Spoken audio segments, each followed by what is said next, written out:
Well, we are live. Boom. You are live, it says. Live through Yeah. fiction. Greetings, Arthur. An honor again. Every time it's To pure, you too, John. pure joy, full joy to be here with you. I do many stuff with TruMon Production, but the TruMon Show is my baby, and I really love to come here. I love to make the music, all the radio show and stuff. But come here on the TruMon Show and go where the truth takes me, and like with you, it's a delight. So tonight we're gonna keep going with our series that we have on super consciousness, and if I can say, it's probably the one topic that everyone is attracted to. No one can deny that they're not interested in the super consciousness or God or whatever the name you want to give it, the divine. Like we all know, if listen, there's some people that do not believe in anything. They think there's no God, there's no nothing. We just come from a big bang and this.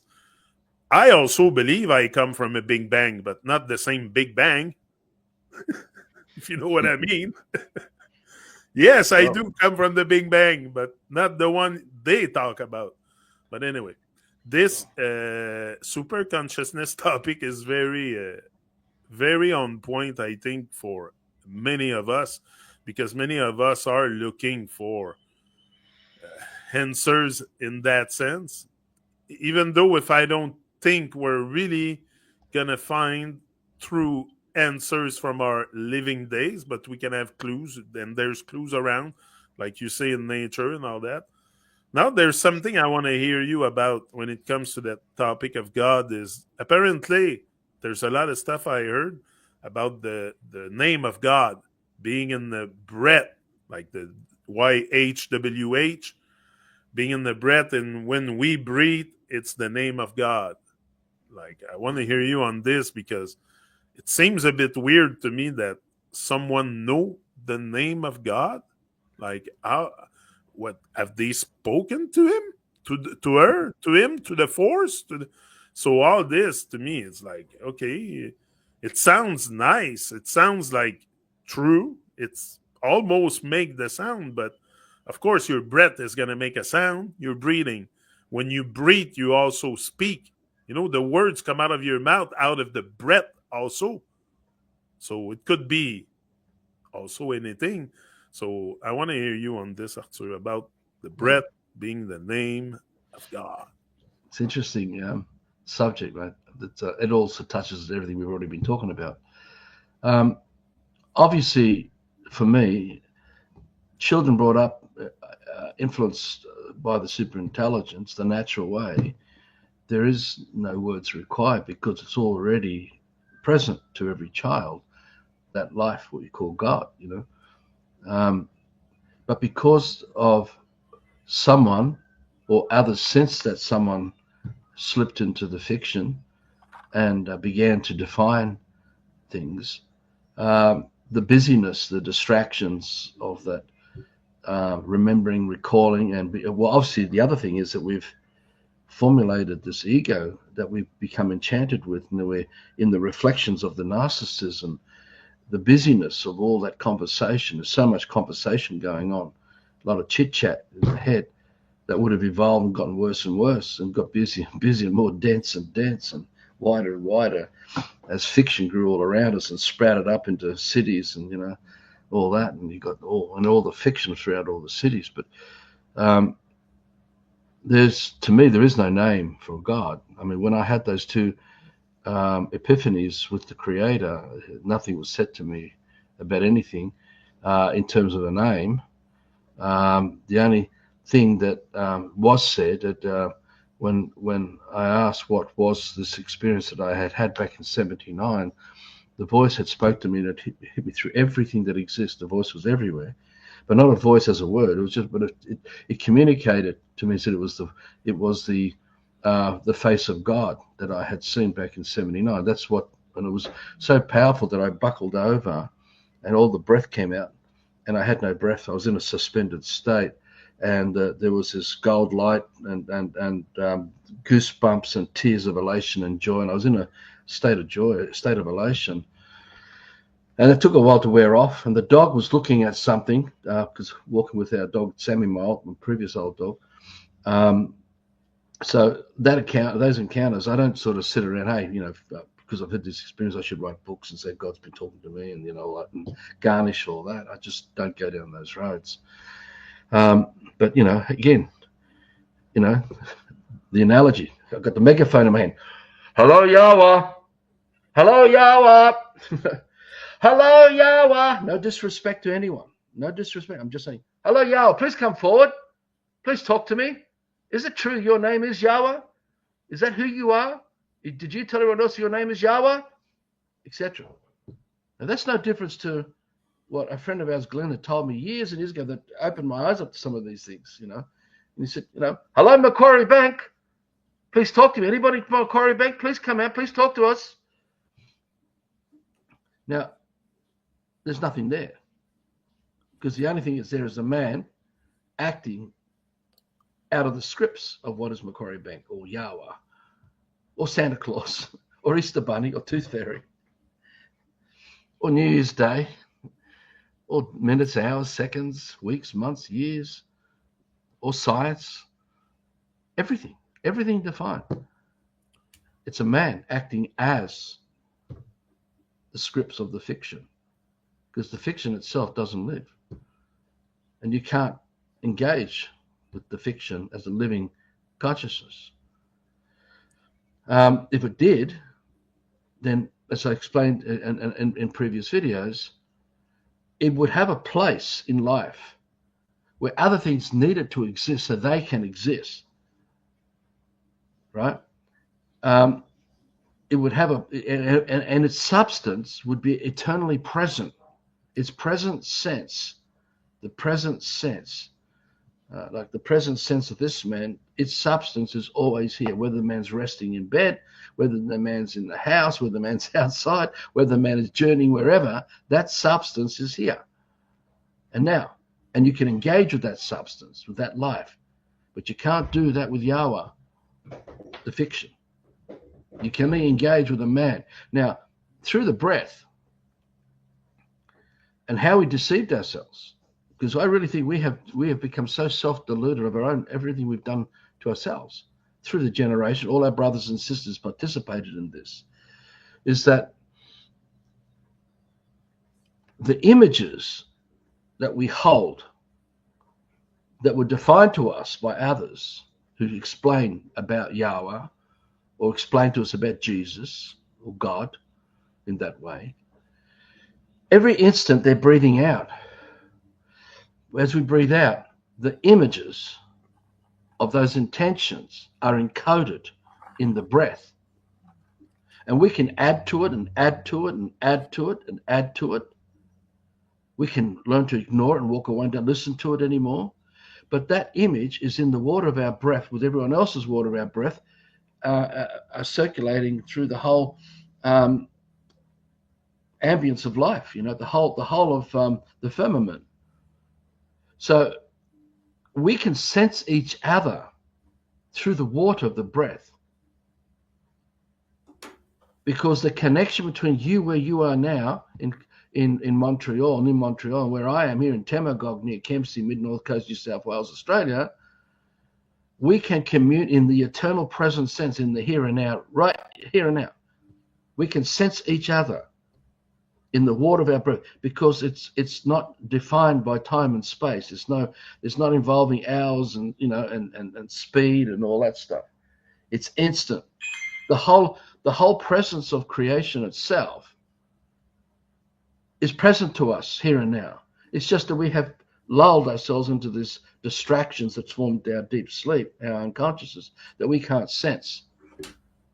So when you're talking about God and all that sort of stuff, the experiences I had was its presence was the whole of all the breath of life itself, all the water. And it was through every man, every leaf, every grain of soil, every drop of water. It was everywhere. There was nowhere where the voice wasn't, in my experience. But that was just something that was what suited what experience and whatever I was dreaming for as that part of stage of my life, where I was. I don't live my life out of it. I mean, what Fiona and I have done through these epiphanies and other experiences that we have had back in the early days of 2005, 2006, and a few other bits and pieces since then, we have this imaginary bookshelf. And we place each experience on the shelf and we move on. So we just use it as a reference point if we ever need to, but we don't live our life out of it. We haven't raised it up to be something that other people should look at and follow and talk about it and read it and all the other thing and turn it into an idol. It would be a false idol, if we do that, which means that falsifying who I am, and I'd be lying about that as well. So that's a bit of a bigger picture, because every time we breathe out, I can actually sense your intention. If I was to tune in and we have that super intelligence, that access, we can commune with each other right now, here and now. We can actually drop the whole internet and commune with each other without this. However, we're doing this because we want to place the medium of this into the fiction. So, like I said about the dark cave, where a lot of people are trapped in this dark cave and they can't see their way out because they're so asleep and confused and distracted and lost by all this voices and lulling ourselves into deep sleep, because we the thing about when we talk about Yahweh, when we talk about the breath, when we talk about these things, one of the things to me is extremely critical to the whole thing is that the stimulation of a thought, a feeling, because it's a feeling, the stimulation we have of especially with anything of life, but we do it with fiction too. We are actually directing our life energy into the domain of the creator of that image. We're giving power to whoever's holding that dream. You see, if nobody was holding the dream of or whatever, it would no longer be in the periphery of our own experience. We wouldn't remember anything about it to recall it. It would just be as nothing. But because someone is holding it, even if it's a photo put up on a mantelpiece, even if it's a bit of audio, or it's a book that refers to it, those images, these images, because every feeling is an image, it has a picture. So when we're talking, all this time you and I have been talking through these conversations, we're directing to each other images, which is what we are using to comprehend each other, to share insights about everything. It's all images, images, images. All images are feelings. Behind the feelings is the breath of the intentions of the man who set into motion the information of that image and breathe that out, and can breathe that out. As long as a man is doing that, that imprint of that image exists. Now, that's exactly what a tree is. That's what a bird is. That's what you and I are, because there were dreams of some kind that brought about the creation of who we are. And of all living things, from the tiniest, almost invisible, to the greatest of mountain ranges and celestial bodies and space and all that. They're all dreams within dreams within dreams. When we recall a dream, the stimulation is what we use to give it power. Because we're focusing on it, thinking about it, and giving it energy. Now, if it's fiction, they become apparitions in the water of our breath, in the 3D hologram of fiction, suspended in the water.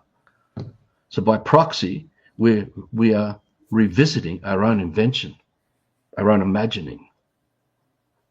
So we are walking down the yellow brick road of fantasy, focusing on images that we're projecting.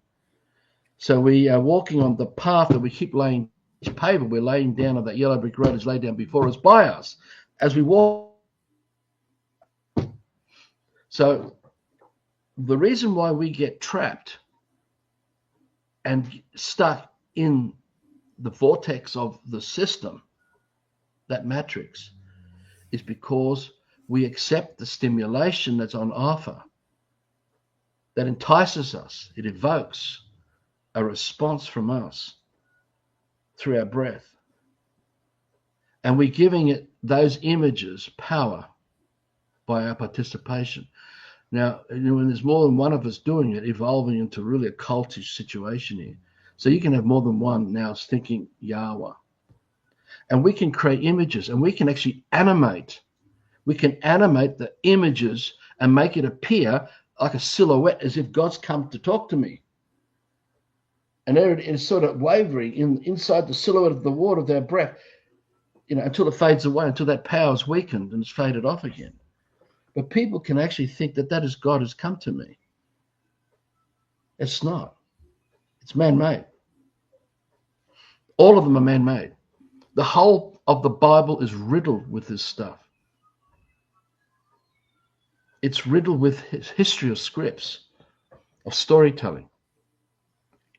And behind it, while people are caught up in the stimulation and the recollection of empowering these fictions through the breath, through our participation of our willpower, using our free will,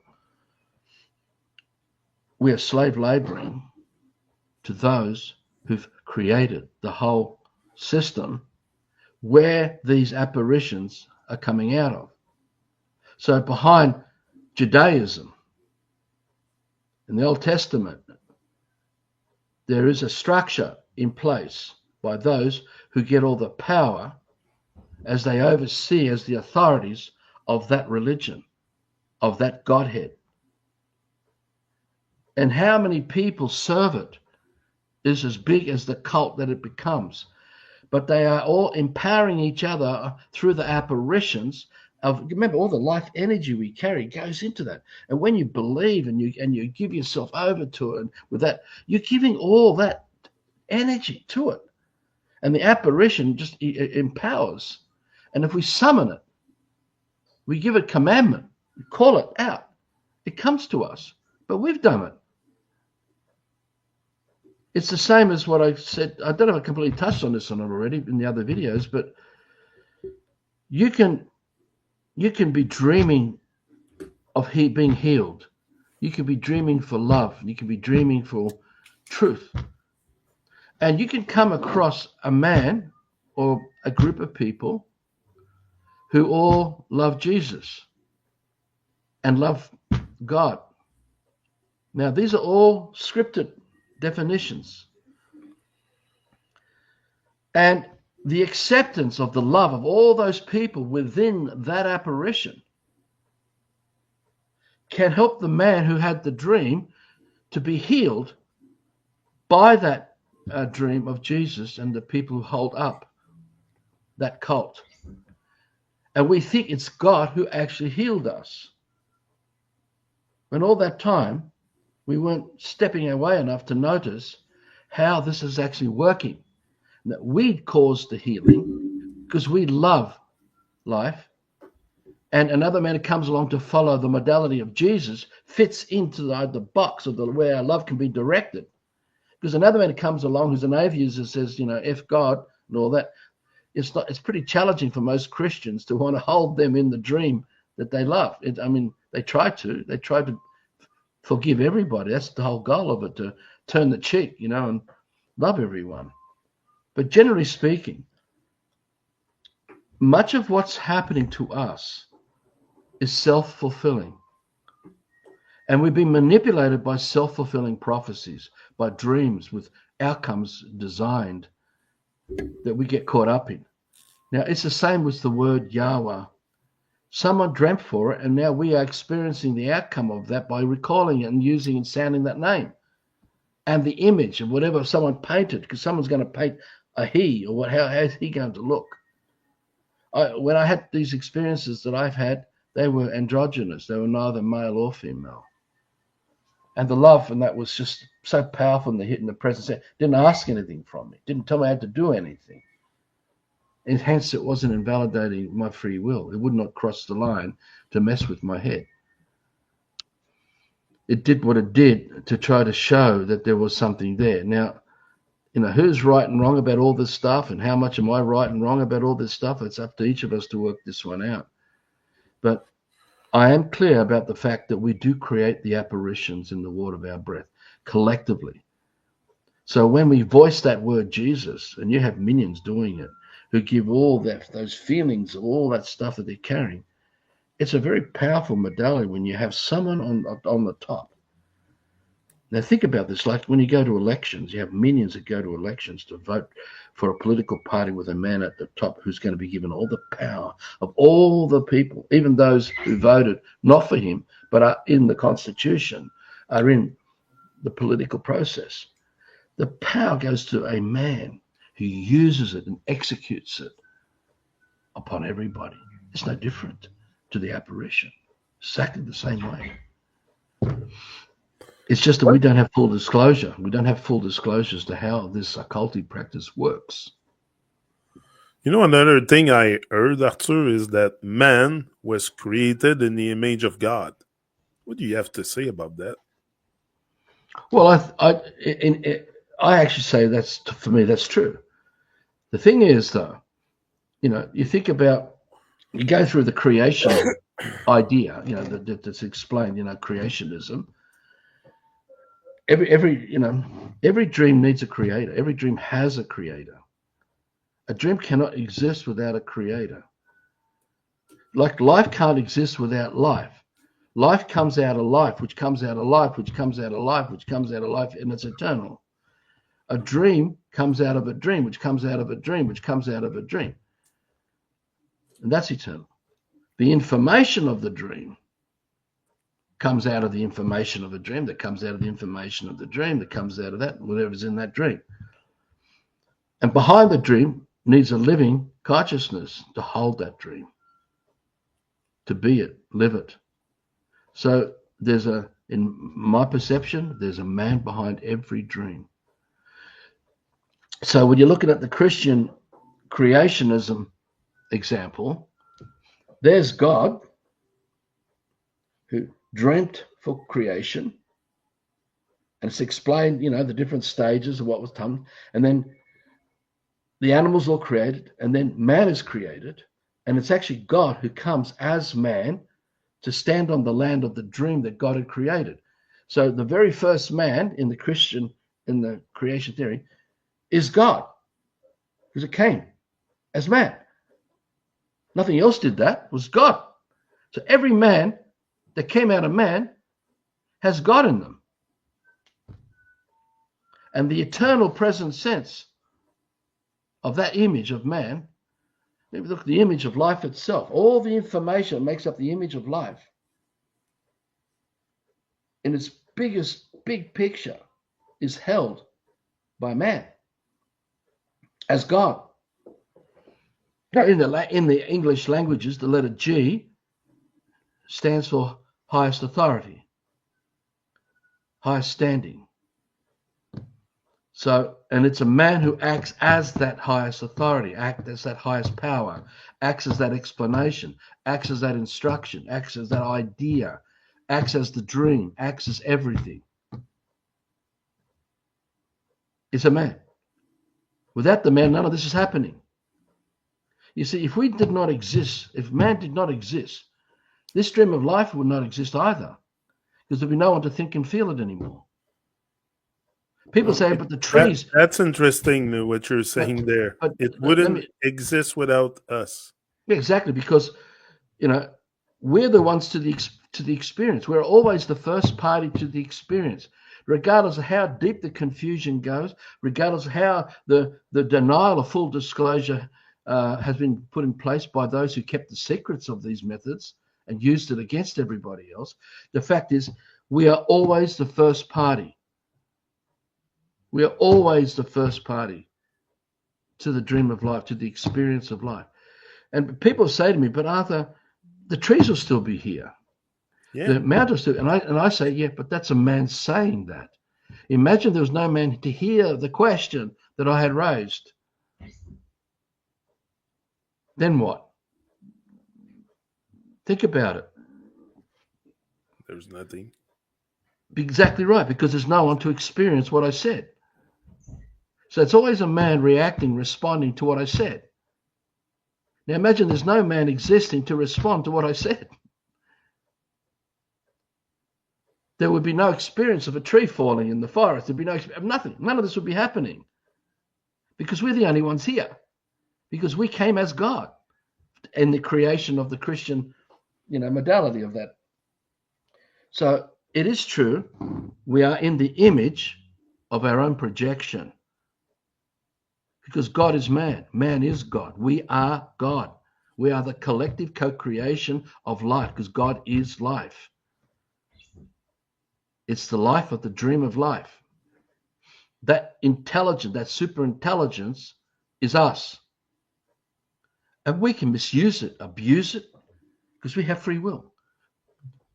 We can create a gravy train of descendants that just go down from the incredible power of the super intelligence and its magnificence and beauty and abundance into scarcity, mediocrity, and to the point of just survival of the fittest, and scrounging for food off the table that's fallen down on the floor, because that's where they think they are. That's the best it can be for them, because that's in their image. They believe it. They've been told that many times. You're scum. You're a useless food eater. You're not entitled. You're not privileged. You're not a chosen one. It goes on and on. Everything to our experience is man-made. Everything. There is no thought or feeling without man experiencing it, because it's always a man to that thought, to that feeling. There is no something apart from man. Like when you talk about aliens and UFOs, it's a man talking about it, or astrology, or numerology, or the esoterics. It's a man. And that image becomes cultish when someone else enters it and becomes enchanted by and accepts it as the truth. And they become caught up in the cult. And then they can add to the cult, and they can adapt the image of the cult, and they can help it to go through generational changes, just like in all the history of life in the system. We're doing it because we're the only ones here. There's never been anything else. The illusion is so powerful. The seduction of this is so strong. But it's very easy when you challenge them. Bring forward the first party. Let's talk to God. Hello, God. Please come forward.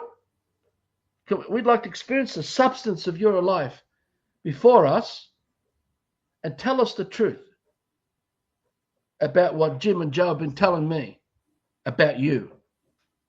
I want the first party in my experience, not the third party. I don't want someone giving me a script to explain to me about you. I want to talk to you directly, so I can sense you directly, so I know that is the substance of the truth of that experience. Now, you can't do that with quantum physics or geometry or mathematics, because you need a man to perform it. Nature does not tell us 1 or 5 or 10 or 9 or anything, and never has and never will, because it doesn't exist. The downside, by getting man to have us believe that 1 and 9 and all this exists, we can start to become so caught up in the constructs of the images that were defined to us of mathematics and geometry, and we can become so disassociated from the big picture of the forest or of a man that we will commit slander. We will commit fraud by impersonating them, by saying it's like this and it's like that and it's like this and that, and they do this and that and this, and just all the scripted stuff that goes inside the cult. But it is a man who's doing it amongst many other men who are doing it. It ain't life itself, it's doing it. Nature does not do it. You won't go and talk to number 9 as a first party. You can't go talk to astrophysics or astrotheology as a first party.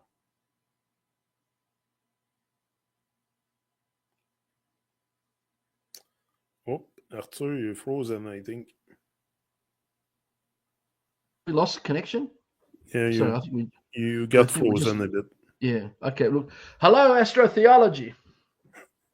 Are you there? Can we sit down under the gum tree Bring your children with you. We'll bring our children, and let's have a picnic lunch together, which you do with the living, the real first parties. You can't do it. Everything that's defined to us is an illusion. It's a fiction. The real creator that lives is a living creator and lives in present sense, and its substance is all of life itself. And wherever we go through the dream of life, that creator is there too. But it's not a fiction. It's undefined. And the way we access its superintelligence is through the senses. And the more that we reconnect with that superintelligence, the superconsciousness of that is what we become. And its present sense, we are present to its information.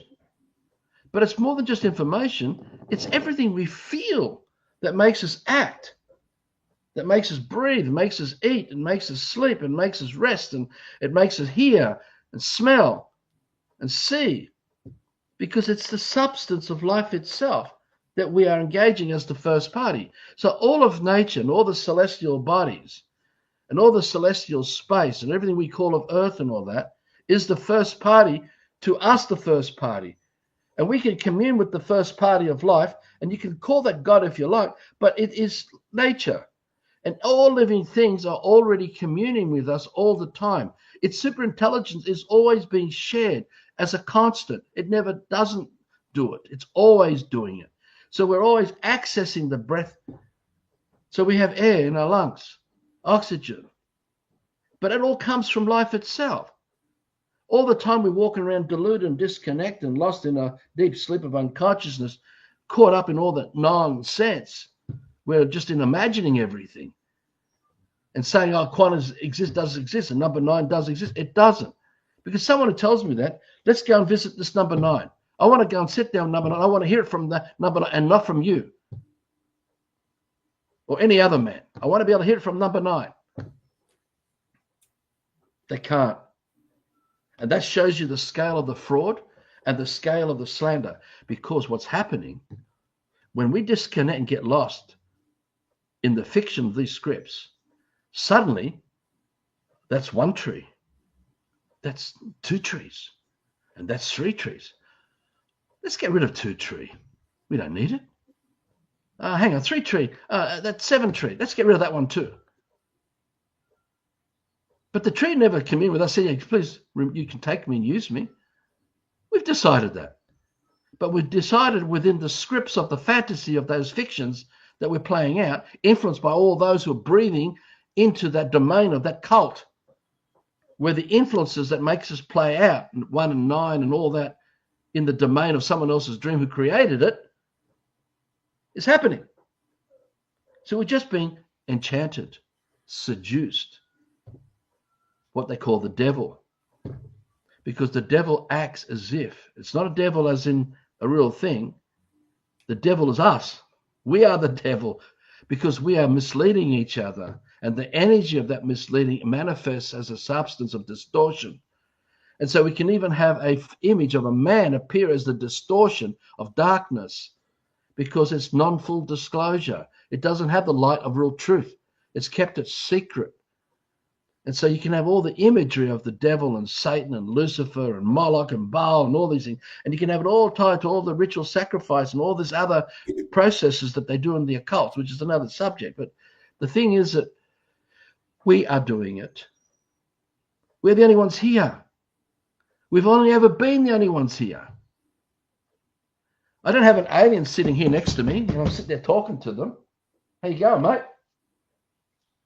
How's your planet going? How are your children? And whatever is made to appear as if it's real is only momentary.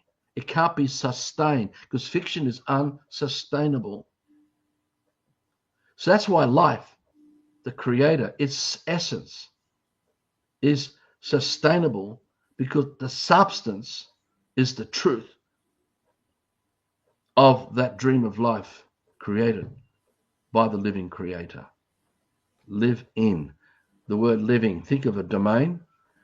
And we live in G, the highest authority, in the domain of that dream. So the living creator is the highest power in the domain of the dream of life. And that's us. Which is man. I was going to say, which is man, us. Which is us, yeah. So we're the ones that give away that full responsibility. We're the ones that give away all the things that are done to us. We're the ones who are accepting all the harm and everything going on. We are so damn confused, caused by these occultic practices. And they've never been given full disclosure about how these things work and why it's happening. So I'm coming from a much bigger picture in sharing these kind of insights. I don't want anyone to believe anything I'm saying. But what I do is to get you to be stimulated to start contemplating. Think it out. See if there's any truth to what this man's sharing. Because if someone believes that fiction is real and that there is something out there that does live, well, let's bring it forward. Let's, I'll put on a dinner party. We'll invite them. Come and sit around the table with us. We'll all break bread together. Have a drink. Okay, but there's a lot of stuff that happened on Earth. If we are, it seems that we are the only ones here. I agree with you. Never seen any alien, any substance of God other than man. No, I have. I've had UFOs hover above me as a teenager. I've chased UFOs. I've done all kinds of things. But I came to realize they were man-made. They were not coming from some other world. I learned to disassociate from all the scripts and just realized that was manufactured. When I saw all the photos coming out of the Second World War from the German side of things, and they were building already these kind of spacecraft, and there's the amount of secrecy that's been kept to manufacture all this kind of technology. It's all done by man to man, and they use it against us. What we don't know can be used against us. See, when we have full disclosure and we know it all, it can't manipulate us anymore because we have a bigger picture to refer to instantly about what it is that's coming at us in present sense. So it's only because we are so lost in the scripts for so long inside the science fiction that we've accepted astrology and astronomy and on all the science. We've accepted that the sun is X thousands of light years and the speed of light of this and that and all these things. It is all fiction. As much as we can convince each other that it's true, it's not, because you cannot talk to the speed of light. You can't encounter a concept as if you can with your wife. You can't create children with it. You can't eat it. Nothing needs it to exist to eat it. So the sun rays and the sunlight and all these definitions we're using to communicate with each other through this English, because it's a new world language. That's what they created. It's the first language that was created for all of man to be their first tongue, all across Earth. That's why you're seeing it everywhere now. It's the first language now. But they called it the New World Language back in the 11th century when they started creating English out of Latin and Hebrew and Greek and other dialects that the occultists had already created. And it was created by Judaic architects of law, which are today known as barristers. It was the barristers of those times that created it in the Sandringham Jewish networks. But so not Jewish. But listen, let me finish this. This is not Jewish as in Jews. It's actually Zionism, because the letter J did not exist until roughly 1520. The word J had never existed to be used and form words with things like Jesus. There was no Jesus pre the invention of the letter J. And it appears it was Francis Bacon acting as William Shakespeare who first used the letter J and formulated the word Jew and Jesus and all the other things that came out of his writing. I don't know whether Jesus was used, but I know that the word Jew was. But the word Jew had never existed anywhere prior that 1520 mark, roughly around there. So and when we're talking about Zionism and Zionists, we're talking about occults. And these people who are hiding behind race, culture, creed, titles, standings, ethnicity, gender, etc. They hide behind all of it. And they use and manipulate because it's their cults. You could have a plumber come amongst us and not realize that that plumber could be an occultist high up, and you don't even know, or it could be a school teacher. But they're so well initiated into this racket that you don't know if you can't suspect it. I have mostly been able to sense when something ain't right with people who've come towards me or at me, or when they've written or appeared in my life. And there was one time a guy turned up who was roughly 5 foot tall, a bit over maybe slightly, and I knew he was one of them. He had a Bible in his hand and a big overcoat, and it was in winter, and it was a very cold day. And when I came to at the door and I saw him there, because someone else answered the door and called me out, and I came and I realized straight away, I just knew. I don't know how to explain this, how this kicks in, but it does. And I knew he was one of them. He come to suss me out. Who is this guy? Who is this guy behind Love for Life all those years back then? And this was like 2017 or something. And they come close to you.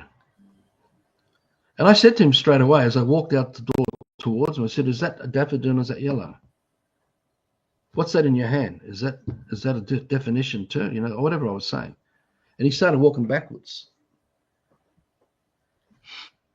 Because I'm just not going to accept this stuff. I've had other experiences where things kick in, especially when Fiona was kidnapped by highway patrolmen during a period when we were doing our doing our propaganda work back around 2009. But anyway, look, I just veered off there, but the point is we are only the first ones. So going back to the court system, when they call out your name, when you receive a summons, when you receive an invitation, it's always to the ego, to the person, to the straw man you represent from here.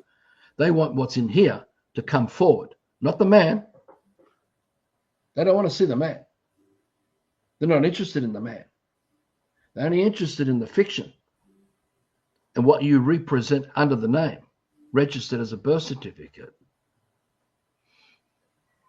So when you sign for it, you're acting in their world, their dream, their domain. Now, at no time can I visit the fiction of Arthur Cristian. They can't either.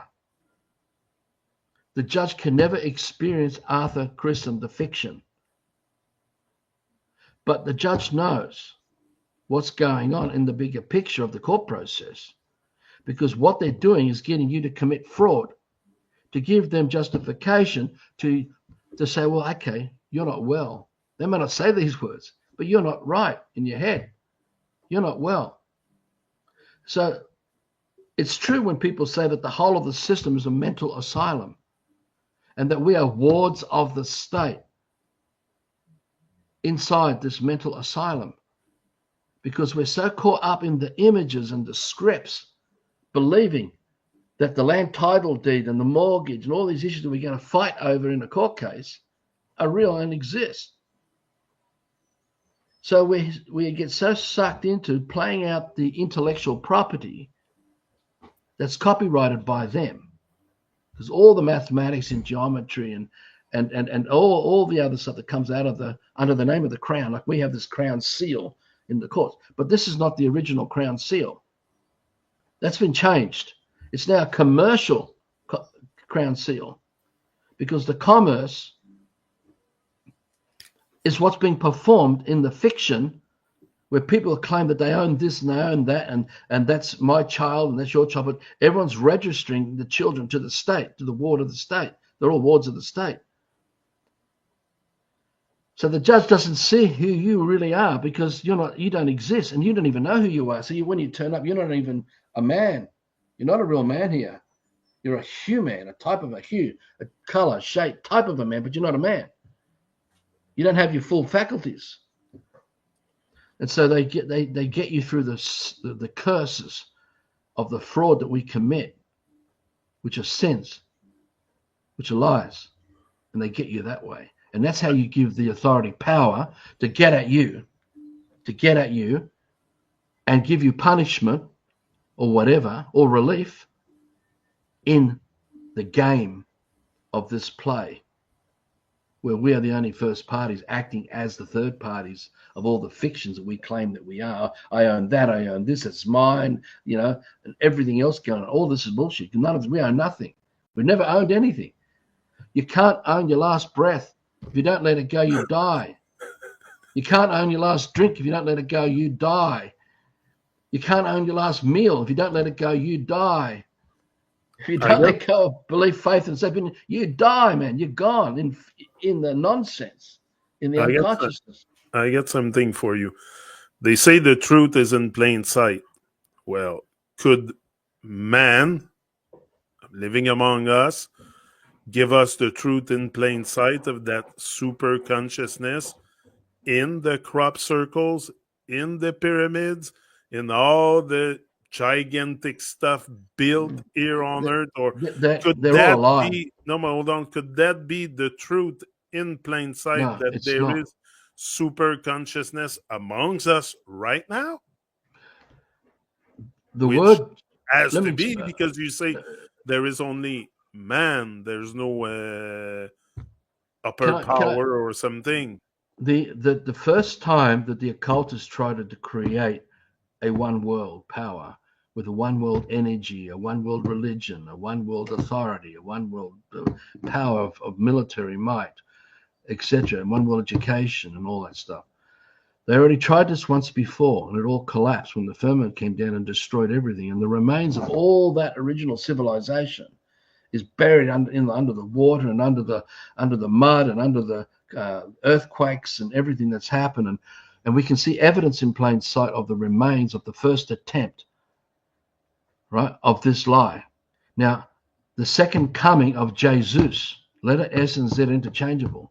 Zeus means one world power, one world authority, one world religion, etc. Right? Jesus is the system. And this is the second attempt at recreating a one world power that these people tried to pull off once before, and they failed. And they became the bloodlines of the Europa households, of all those people coming out of the aristocracy of the one, because you can track this bloodline through the Pearce Genealogical Society in the City of London. Now, they may have been trying to shut that down over the years since I've been pointing it out. I'm not the only one that's pointing it out, but there's others. In that, you can see that Diana Spencer is the second cousin of George Bush Jr., whatever it is, or Bill Clinton and all that. You're going to find that most presidents of the United States all come from the same pool of this bloodline. You're going to find that this bloodline, all as a collective, goes back to Charlemagne, which I think is Charles II or something like that, who then goes back to Alexander the Great. Because ancient Egypt was Greece, ancient Greece, which is occultic. It's got nothing to do with Greek. I'm Greek, but I'm not Greek because the bloodlines of the families of my ancestors were all bastardized by invasion. The Ottoman Empire, the Byzantine period, and the different races were mixing and having sex with the women and changing everything. But there was an attempt to pull what they're trying to pull off today once before. That's why they call it the second coming of Jesus, not Jesus, because Jesus never existed that way. There was a great man, but not the Jesus that people are worshipping in the fictions, everything that was defined to them. So what about the I am too? Like they say, it's very powerful to just repeat, I am powerful, I am whole. Well, whatever you're holding in the dream, whatever you're holding in the dream of your life, if you believe that power and you say I am, it is self-fulfilling. We're creating it. If it's a lie, if it's fiction, it's going to be manifested like that too, and it'll come at us like that. If it's the truth, why would you claim what you are when you already exist? When you already are, why would you claim it? Makes sense. Why would you try and bring attention to something when it's already there? It's like believing in yourself. Why do you need to believe in yourself? When you already there. exist. You're alive. Exactly. You exist. Exactly. So the subtleties of all these fictions is what confused us, and that's what we bring to court, to be caught, C-A-U-G-H-T, by our own stupidity. I'm not joking when I'm saying this, because they rely on us committing fraud so that we're the ones creating the sin, the lies.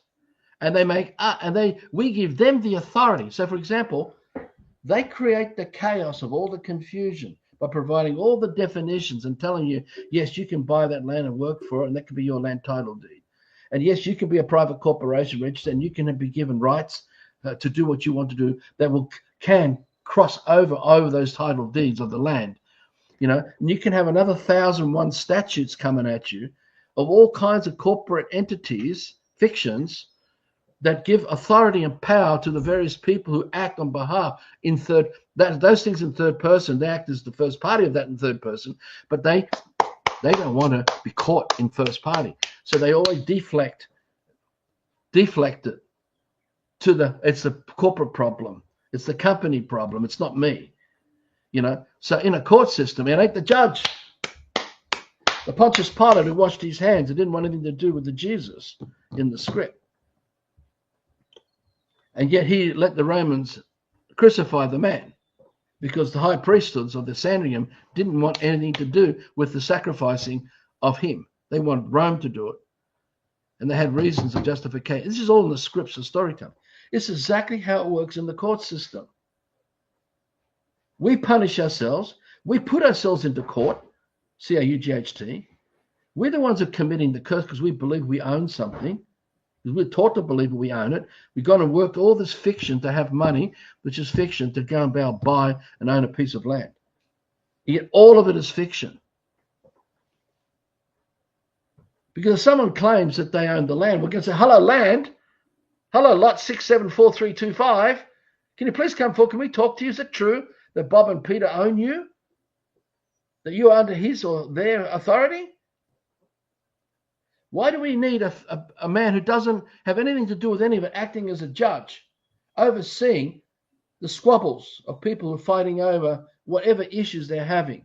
There's just so many issues that people have in the court system because they're caught, C-H-U-G-H-T.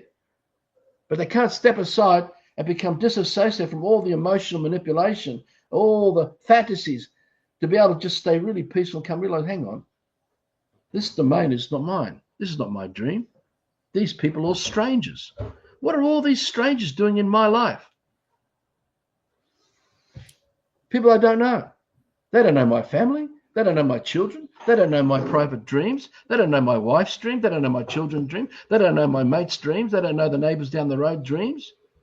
Yet they come from a distance, from far away, to act as if they have some kind of authority at a local level, where the real power is for everybody at the local level. Arthur, if we take the word God and we look backward, it's dog. Me, I love dogs. I have a dog for sure. But they say also that dog is the man's best friend. So now it makes sense when I look at the word and what you're saying to see the word dog in God. Because they There's are. another one. There's another one too. You got G, highest authority, and then you got odd, O-D. So you got God, that's odd. Isn't it odd that you can't seem to experience God before us? That's very odd that people run around believing in this fiction when already it's evident to them that they are that and that all of life is that and that we're all party to it and we don't need to be separated from it. And we don't need to fight and bicker over it because that's what we are. But we're so, mate, the rabbit warren of brainwashing with all its constructs and concept that creates the duality of left and right and wrong and rich and poor and first and last and, ownership and non-ownership of haves and have-nots and all this sort of stuff.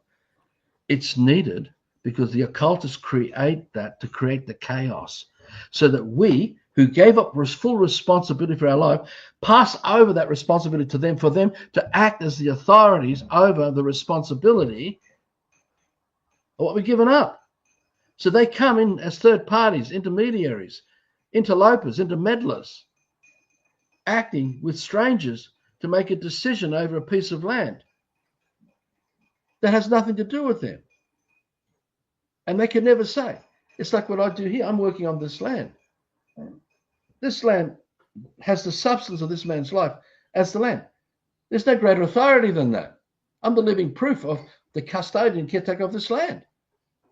Now, it's up to my heart, not the one that I own, but the heart that works through that super intelligence, as to how we work with this land and how we share it, which is what we're going to have to do to break away from the system with this madness, all this psychosis played out, all the emotional. When I said the other day about how the system is designed to have you believe you don't have what it is that you need.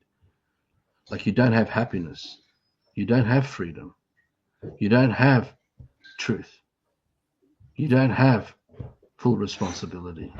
I could go on and on. And so we go working for it. We go looking for it. We go searching for it. We go searching for marriage to fill a gap about what we believe we don't have, which leads to disaster because we're feeding the dark side. We're actually nurturing the lie. Hence the marriage certificate, which is a death certificate. As is in mortgage and all the other things, they're all death certificates because we don't even know who the hell we are, what we are anymore. So from those kind of way of looking at things, going back to Yahweh, it's the same stuff. You can have a cult, a domain of people trapped inside the cultist mentality of Yahweh, and they will have it in their image, and they can create all the apparitions in their image to give them the illusion, my God, we are on the right path. We are the chosen ones. We are the real ones. And go into conflict with another one. It's like that joke that someone told me so long ago about a guy who died and went to heaven, and he met Peter at the gate. And Peter offered, would you like me to take you through heaven to see where you want to go? And the guy said, please do. And so off they go. And suddenly in the distance, he sees a group over there. And he says to Peter, who are they? I says, oh, they're just Mormons. They like to stick together. And they carry on walking down through heaven, and they see another group over there. And he asks, who are they? Oh, they're Seventh-day Adventists. They like to stick together and do what they're doing. And this goes on, until eventually he comes across this massive wall. A massive, massive, massive, massive big wall. And he says, well, who's behind that? And she said, oh, they're the Catholics. They think they're the only ones here.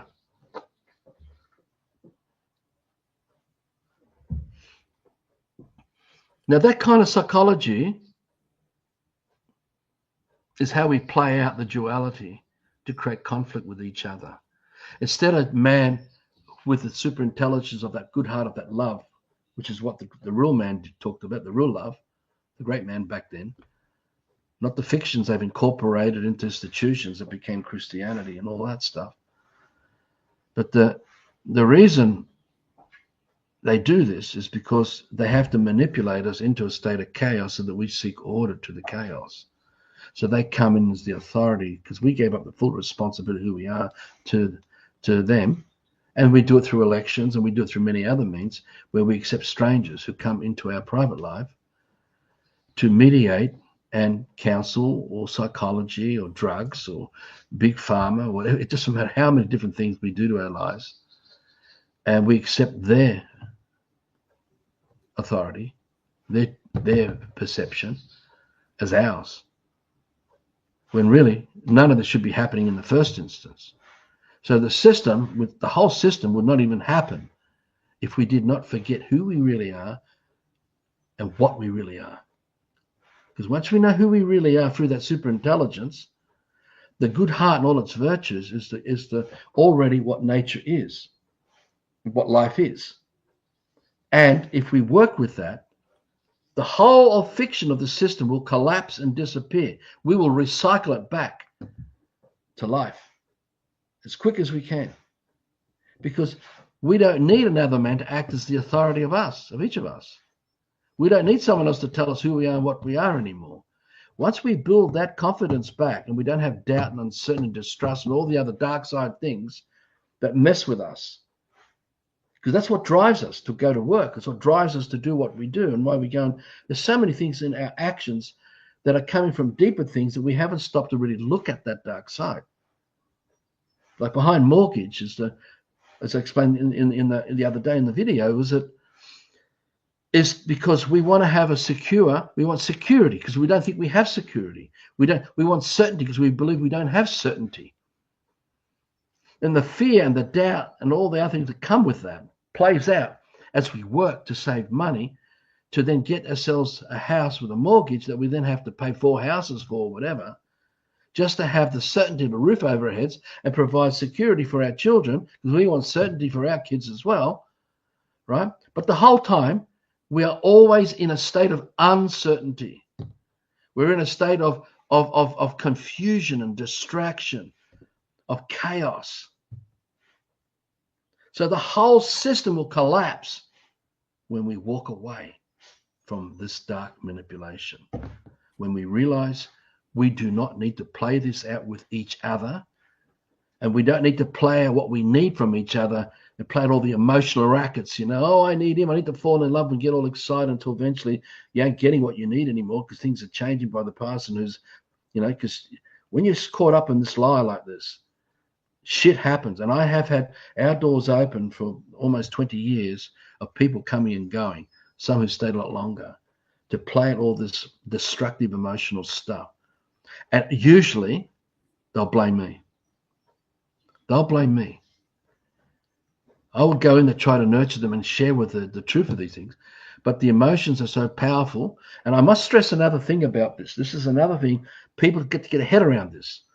Through the water of our breath, I could focus on your image and I could come into your life and put pictures in your image, which are all feelings, and have you caught up with them and cause you to react. And then I can manipulate you and again and again and again keep doing it to you.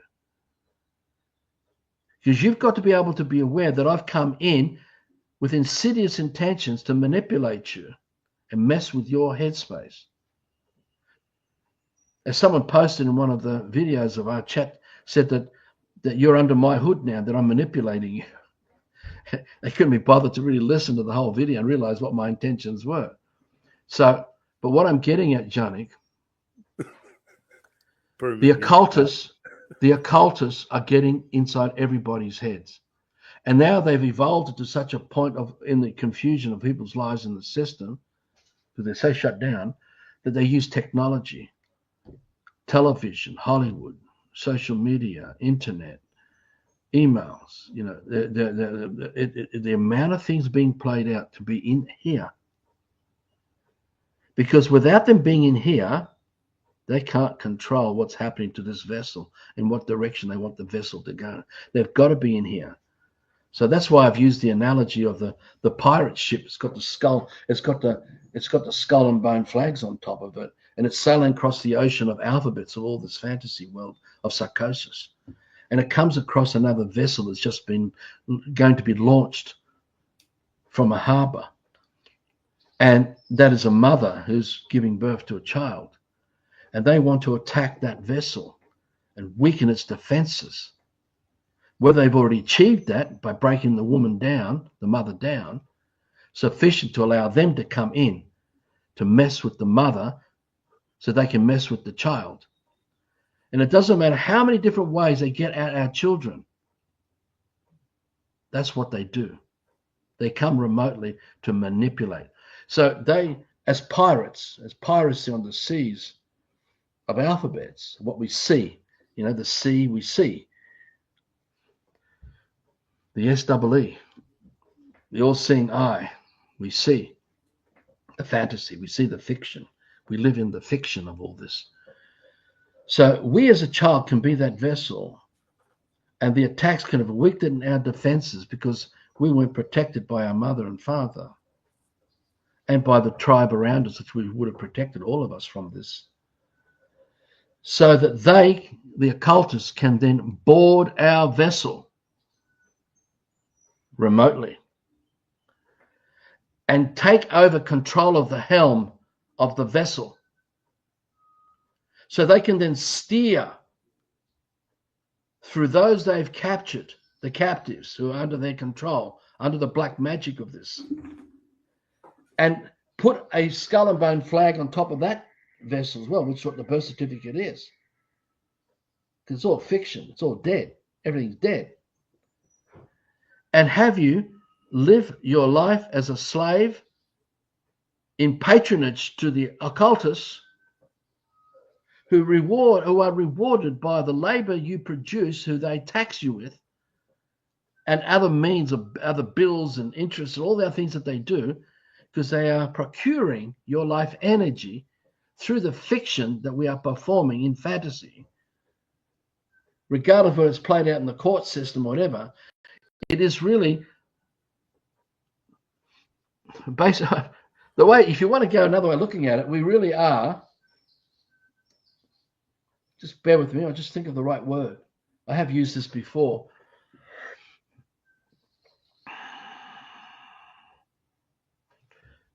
We've become invaded. I just forgot this one word. It's a simple word. Where we become, apologies, I've got a complete, this is where I've got to keep working on healing this life too. We're on our own motherland, and yet we are a slave. That's not the word I'm thinking of. It'll come back to me. It'll come to me, and I'll mention it. I'll bring it up again.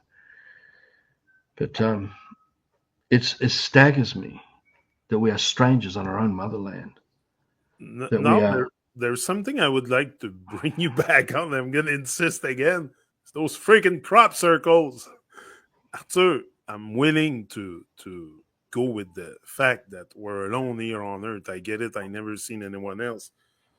But who the heck is doing this? Well, first of all, I've never seen it. I don't know. I heard it exists, but I've never seen it myself. Never experienced it. Now, if we take for granted that crop circle exists, that they do appear in field. Well, you're taking all the information behind the crop circles by all the inventors of it. You take all that on as well, because the only first party to it is man. It's only a man as the first party who's experiencing the crop circle. It just provides the truth of full disclosure as to how those crop circles are appearing in our life from another man or many in a cult. It comes from a cult. Because there's certainly technologies that we have bring forth in this world that we don't know about.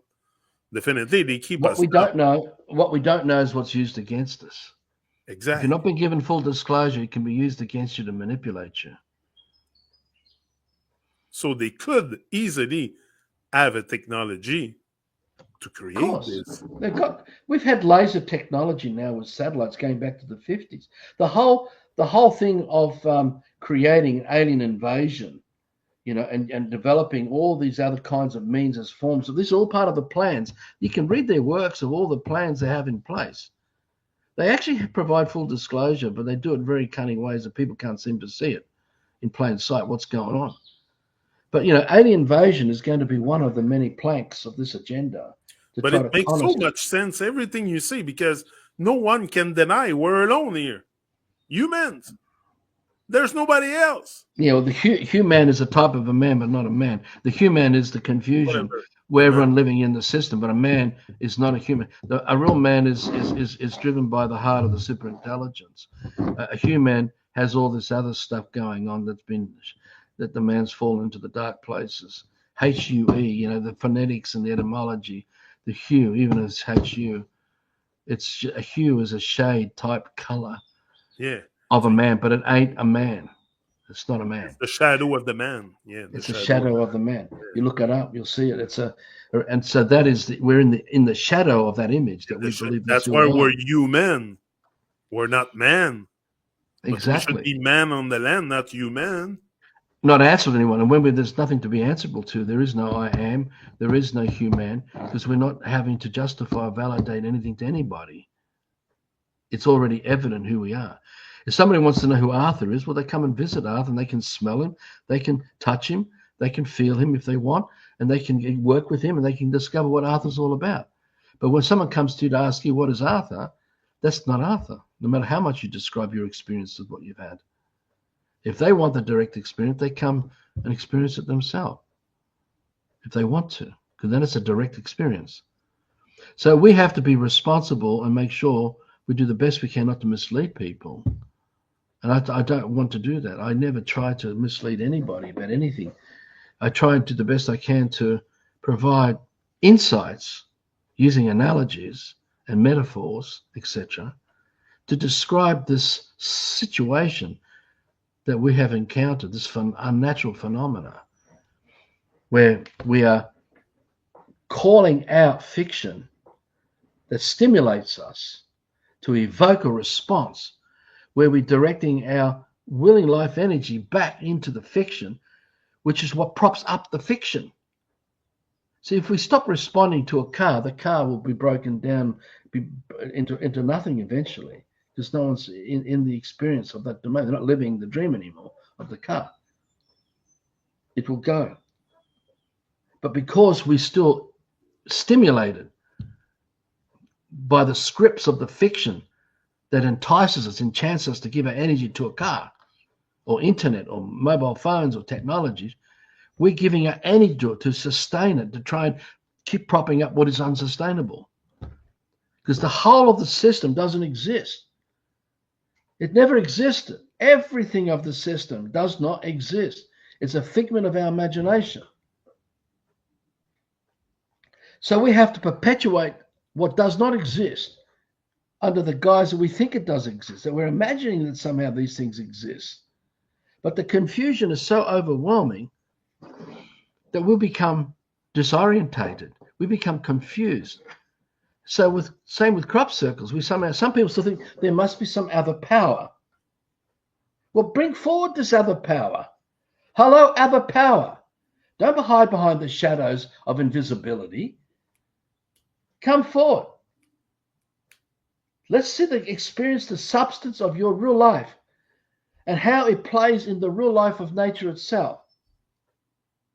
So we're not left imagining anything about you. We're in the direct sensory experience of you as a constant. You are like no different to the sun that shines all the time. There's a constant about the sun that shines. There's a constant about nature. There's a constant about a cow who then mates with a bull, who then has a calf. And the life of the cow continues on through the generations of this eternal life. Its substance is always present to the living.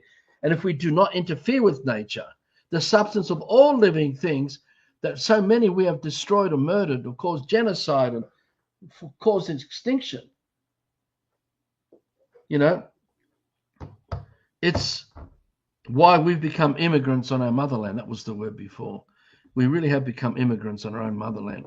We're so bloody confused that we don't even know what we're standing on and what we're part of, because it's just so much has been coming at us from the occults for so long. That's my next question, is the earth. We're on something here. It's called the earth. I haven't brought forth the word here. That's the word they give to Mama Earth. But what is it? Like, who brought this? I think it's something earth. Like, we have to come to it. We each have to come to that experience directly. Each of us. I can't define it for you. I can share with you what my view of it is in terms of relying on fiction to describe it. But we had a massive section in the Love Life website on evidence that shows that the Earth is not going around the sun. No, that the sun and all the celestial bodies are actually going around Earth. Yeah. Now, whether Earth is completely flat, I don't know. But it makes sense that the sun that shines over the whole of Earth and then goes and comes back around and moves across, there's something about that, because, one of the things that really woke me up was that there was no one in an aeroplane anywhere that could document a journey with video and go all around Earth non-stop without pause. They can't do it. No one's been able to do that. Okay. Now, you got to stop and think, because there's a difference between if it was flat and we're just going around the circumference of it. Now, what I'm saying, I can't prove any of this. I suspect it's a domain, just like a domain. We have a domain. And Earth is sort of like, if you look at Earth, it's like that. and there's this domain that comes up over it, and inside is the whole of all the firmament of life, everything, all the stars, everything. And there's man on the land to the experience, and it's suspended. It's suspended by the life energy of the Creator and all of us who are co-creating with it to sustain it naturally and hold it in place. So I that's the best I've got at this point. I have seen across the Facebook walls. I keep a coast. There's a lot of young people that are revealing a lot of most interesting stuff about Tartaria and most interesting stuff about mudslides and all that, because it ties in, not completely, but there's so much of the work we did all those years back that we were putting up on the Facebook, on the website, large sections of these things we were putting up. But I think what matters now is to sort out who we are, not worry about all those other things, and start fixing up the issue. Because once we have that freedom that we're living now, we're living the freedom, and we're not journeying towards the freedom, and we're not journeying towards anything else, including truth, that we are living it. The peace and the calm becomes so deep and profound that we can contemplate on these other questions, and we can begin to work out what's going on. And each of us can come to that truth, what it is. Because I don't think it matters at this stage, except that the rocket ships and all the technologies that are being used to try and, well, how the hell they get through the Van Allen belt, if that exists, and to even go to the moon and all these things. I don't think anyone's ever been to the moon. I don't think anyone's ever gotten through the Van Allen belt. That's just my view as it is. I'm open to being changed by substance, by first-party evidence, not by fiction. So, if we're co-creators and there's no manager up there taking care of the sun, that it shines every day and the moon come back and all the celestial bodies, like, who's the manager? Well, you think about a house. You dream for a house. And you want to create a home. And you want to create a partner, whether you already have that partner or you want to dream to have a partner to come and co-create and share that home, that domain with you. It is a domain. It's just another domain. And you want to fill it with children that you've created. And you want friends to come and go from that home. And it goes across 60 years, 80 years of your life with the home. Who's been the manager of the whole time? That's me. Same with life. That's really fucking deep, because now that's it. I'm gonna go out and look up, and I'm like, okay, ooh. So you're telling me that we maintain the energy with our energy? Yeah, but we just become confused. We've been distorted. The feelings we're having now that we live out of, the stimulation, the images of fiction that are just coming at us constantly, is being projected and used as stimulation by us to recreate the distortions, which is all the disease, all the destruction, all the horrors of what we're doing to life, what we've done to the rivers, what we've done to the valleys and plains, what we've done to the mountains, what we've done to creatures, how we've altered dogs and how we've altered cats, and what we've done, the messing we've done with science. And it's very interesting that a few of the things that I came across in the Love for Life work all those years was there was an experiment done, something like with flies, and the goal was to turn flies blind, to make them blind. And it took them a few generations until they eventually produced a breed of flies that were blind. And when the experiment was stopped, the flies were able, through a few generations, return to seeing again, because they went back to the original purpose of what the fly is. All the original. Whoops. Frozen. Test 1, 2. Arthur, you're there. We've just lost that. So the manager. So He's back. another thing was done with rats, who are social creatures, and they made rats become hostile to each other in an experiment by separating them and whatever they did. When the experiment was over, and all that hostility was still going on, over a few generations, the rats gradually, without interference, the rats gradually turned back to the social life that they are as rats. So they went back to the original purpose of the original dream of life, of what it is to be what we now call a rat. Now, all of life has an original purpose. This is you and we all have an original purpose.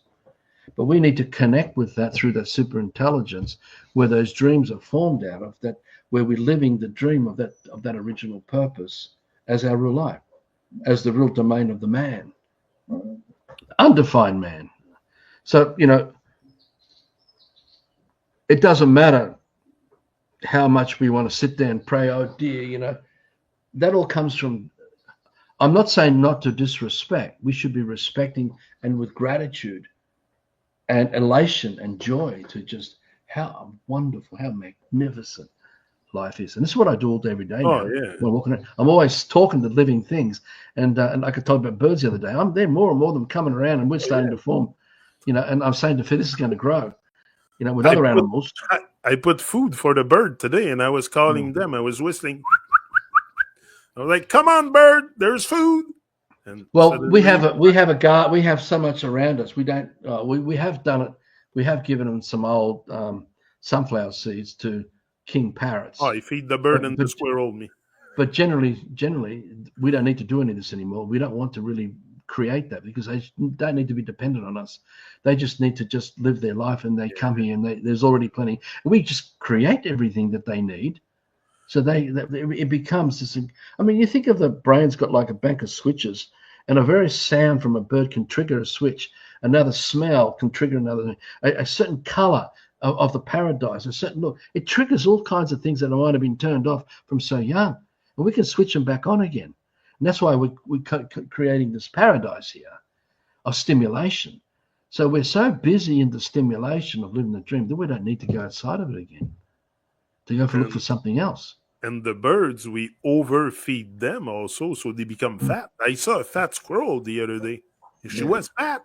Yeah. The birds are fat, like the hirondelles. I don't know what it's called in English, but they're getting so fat they can't even fly.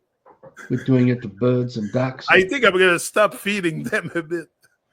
We just got to return life to how it was, and we lived part of it and learn to manage life as it was, without inhibiting it with fiction and playing out fiction.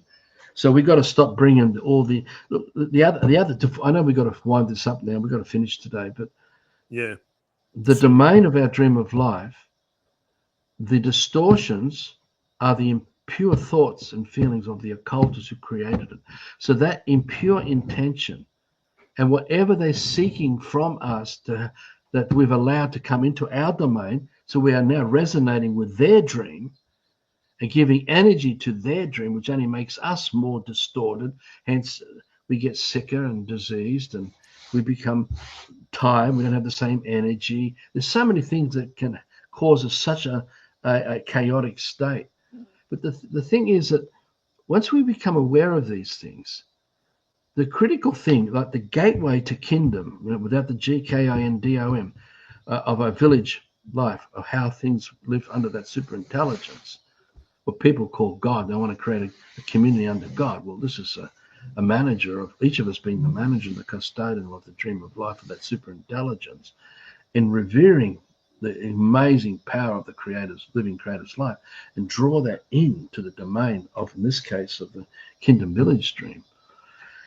Which means that the more pure our intention, the stronger we become, the more, what I mean by stronger, people who come with a malevolent intention to want to use and abuse us, it's noticed, it's picked up so fast. And we will make sure there's a revolving door and they move out very quickly, if not even arrive. We scare them off. Because the only people that we dream for, who come to this dream, who want to take the full responsibility to work with the good heart and all its virtues, and not work with the dark side, not to work with jealousy, greed, righteousness. What's in it for me? It's not fair. Not to learn, not to work with fear, not to learn with coveting other people. There's so many different manufactured dark side elements crafted out of the blood libel and bloodletting of ritual sacrifice. Oh I'm yeah. telling you, it is because it's in the breath. We breathe it in. All this. So we need people to be conscious of what they're feeling, what's coming, and learn to recognize shit. That's emotional stuff. Okay, I'm affected. I need a break. I'm just going to clear my head. Go for a swim. Go for whatever. It does not as a cop out to get away from responsibilities, but to really seriously not play it out with other people in the village dream that they're living for, that they cherish and respect that dream. So in the system, we play out all the shit with each other all the time, even indirectly when we think we're not even playing it out. Because by going to the supermarkets and buying all that food, we're supporting all the harm that's happening to all kinds of people that we don't even know. And I've already touched on this with the one pen and all the other things that we talked about. Anyway, So, I have to go now, but Arthur, if you want, we can get back together like Tuesday night. okay. Tuesday night, we can do another follow up because I have a lot of stuff written that I would Okay. like to hear you on. And Thank you. yeah, I'm sure I'm not the only Thank you one. for entrusting. Thanks for entrusting me and sharing my blah blah blah. Oh, but every word you say, I take it in, and I am just like everyone probably here in the chat or whatever, listening, just listening. Like I listen to what you say, and then I take notes, and I'll bring it up at one point. But I think their idea is really to keep us dumbed down the maximum possible, so we don't recognize the beauty of our own body. First of all, it's good to notice the beauty in nature, but look in the mirror and you have the beauty of divine nature right in front of you.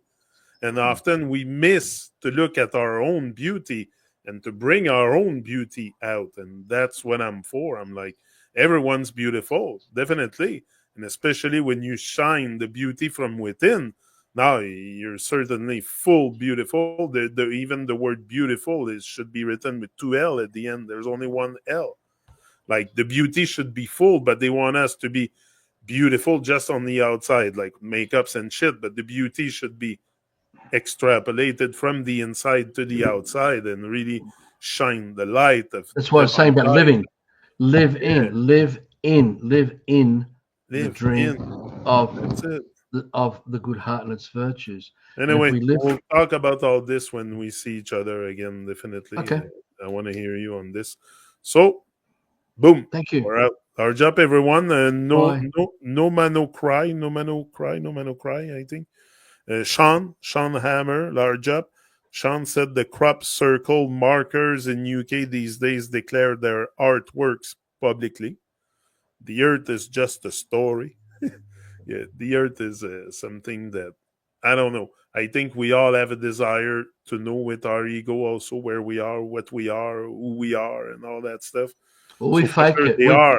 they We are faked it. perpetual question that I think the whole humanity will always have is who Can I we just point really are. out, Jean, we spent a whole lifetime in the system faking everything.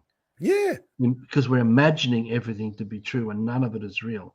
And that is the fake front that we've created. And it yeah, has all emotion. Everything of fiction has emotional distortion because that's where all the out front images are coming from, crazy shit. right? That's why we have Woolworths, the fresh food people, but really people who eat that food are going to be getting all kinds of issues because most of that food is chemicalized and toxified and refrigerated and it's grown by people who don't have you in their dream, they don't think of you. It's not beneficial. It doesn't have much to offer. So only outside we think it's all wonderful because we dress to go to shopping and all that. But if we strip ourselves naked, we're going to look pretty shit inside Even because of just so much damage has been done to us. even that AI thing that they come up with now, apparently there's AI now. Is that even real? I don't know. But No. AI refers to 19. is the number 19. So you know where you Well, found the number 19 with what? well, So AI cannot self-perpetuate and sustain its own existence without man doing what it does in the background to support the technologies of microchips and motherboards and circuit boards and computer monitors wow, and pieces with one crazy and stuff. zeros. And without all that, you couldn't even have AI. And even if AI could evolve to some kind of self-determination, it will still rely on fiction. And Yeah, in that, it's destroying. So basically, it is already the end of civilizations we know, and we're going to see unbelievable devastation because people who love fiction are saying they don't love the dream of life yeah. and they don't want to be part of the dream of life anymore. They want to be part of the fiction. They love that more. So they're actually saying to end their life with life. But that's how Sever we're the gonna life. start the next one. It's gonna be like we're gonna start with reality is stranger than fiction. That's why everyone believes, I use the word believe, in fiction, but there's lies in fiction. So It's all lies. There is exactly. nothing but lies. All of fiction is a fraud. It doesn't So exist. large up, we're out. See ya. Now it's true. I'm going. See ya. Okay. Because I have Bye. to be on the road soon. Bye, So everyone. we're out. See ya. Much love. It's all love. It's always been So love. long. It's all we have in our heart is